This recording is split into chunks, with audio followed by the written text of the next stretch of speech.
When it comes to digital ID, I think the first thing I would like to ask is how many of you have registered with your national digital ID? Huduma number for Kenyans, for Nigeria? Yeah.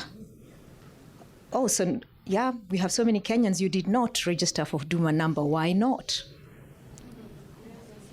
Why? Did you have privacy or data protection concerns, or any other reasons why?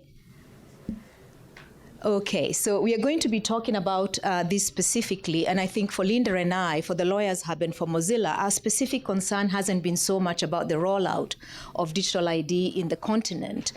It's the rollout of digital ID in the absence of legal frameworks that protect our privacy and data protection. Those are our biggest concerns, and that's why it's relevant to this meeting today.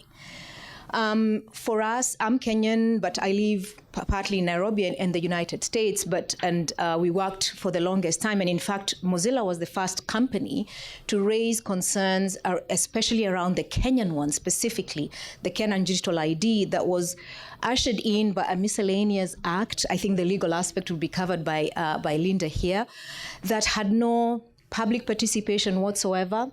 I don't even think half of our parliamentarians had a chance to contribute to that bill specifically. And for Kenya specifically, our constitution has a provision that compels all public policy officers to ensure that there's public participation in any policy or legal framework or regulatory framework that is going to be implemented. So in the absence of that, Mozilla raised concerns around that, and we all got into, well, not fighting, I don't know what I would call it.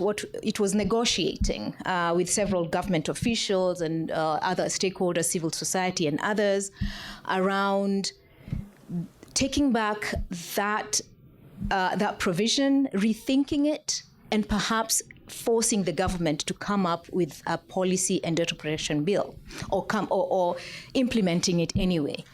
So the first thing we did was, some of our allies from civil society obviously raised concerns around the various aspects. For us, our main issue was that the Kenyan digital ID was going to be the most privacy invasive in the world. I don't think there's any other digital ID framework that forces you to give up your DNA, your earlobe geometry, your iris scan, your GPS, your fingerprints, your picture, all of that, just to get your digital ID. And this was being linked to accessing all public services. So you could not, for example, register for education. You could not access public health. You could not even access some of the private sector services, for example, banking, or get a SIM card. It was scary. And this was ushered in December, when we were celebrating in 2018, in the absence of a legal framework. And so that's has been our biggest issue. And the biggest concern for Mozilla has been the introduction of digital ID in developing countries, especially in African countries, supported by developing International Development Organization, and pushed by international organizations, most of them American-owned and European-owned, that really want to implement digital ID. Follow the money. It's about business. Unfortunately for us, the African continent, we always tend to go in, come in last when it comes to these processes. And so for many African countries currently, the 55 African countries, and we only have 32 of us with the Privacy and Data Protection Bill. Or even Data Protection Act, actually. 18 of them still don't have them, and some of them are still in development. And out of that 32, I don't have the numbers right, but I can provide them later. We only have several of them that have data protection authorities. That means that we have legal frameworks that cannot be implemented or do not come together with regulations or guidelines to provide us with a system that we could use to either protect our rights or to hold either data processors and controllers accountable. So that's one of our biggest concerns. And so Mozilla has come up with a white paper that I will share with all of you that looks at really 5 specific areas that should be considered before we say yes to any digital ID. And to begin with, the first question should be, why should we have digital ID? Have we been able to solve all the problems, all the social, economic, political, cultural problems that we have in the continent with the current existing legal ID? Why are we conflating the two? The problem is people tend to think that digital ID and legal ID are the same. I think in a rush to implement the UN Sustainable Development Goal 16.9 that calls for all nations to have implemented legal ID. But when you implement digital ID, it's a completely different thing, because what we're doing here is you're taking all of that really sensitive biometric data and putting it in a digital space.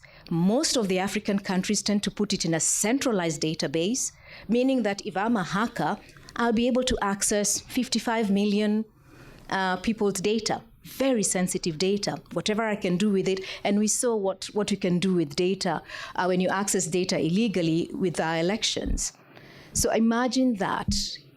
So it should put fear in all of us, in terms of, especially from the legal perspective, ensure that every single country in the African region has privacy and data protection laws, has privacy and data protection regulation, has a data protection authority, and that we have at least looked at the Malabo Convention, which is the African Union Convention on Cybersecurity and Personal Data Protection, and at least ratified it, or aspects of it, or revise it so that it can provide guidelines at the national level.